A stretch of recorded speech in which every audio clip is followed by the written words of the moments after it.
ছেলেদের জীবন যতটা সহজ মনে হয়, বাস্তবতা ঠিক ততটাই কঠিন।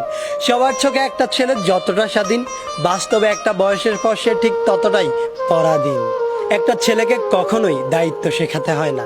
তার উপর ছেলেটা যদি হয় মধ্যবিত্ত, তাহলে তো শেখানোর আর কোনো কথাই আসে না।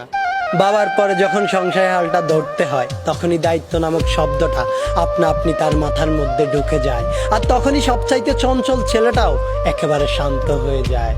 যেই ছেলেটাকে মা বাবার কাছে আবদার করত, সেই ছেলেটাই আজ সবার আবদার পূরণ করতে শিরোধার্য। যেই ছেলেটাকে কোনো কিছু না পেলে রাগ করত, সেই ছেলেটাই আজ নিজের শখ বিসর্জন দিয়ে ছোট ভাই বোনের শখ পূরণ করতে ব্যস্ত। ছেলে মানুষ মানেই তাদেরকে পাষাণ মনে করা হয়। সত্যিই কি তাই, নাকি তাদেরকে পাষাণ হতে হয়? সত্যি বলতে ছেলে মানেই পাষাণ নয়, কষ্ট ছেলেদেরও হয়। একটা মেয়ে চাইলেই কান্না করে তার মনের কষ্টগুলো সবাইকে বলতে পারে, কিন্তু একটা ছেলে চাইলেই তা করতে পারে না। কেননা ছোটবেলা থেকেই ছেলেদেরকে শিখিয়ে দেওয়া হয়, তুমি ছেলে, কান্না তোমাকে মানায় না।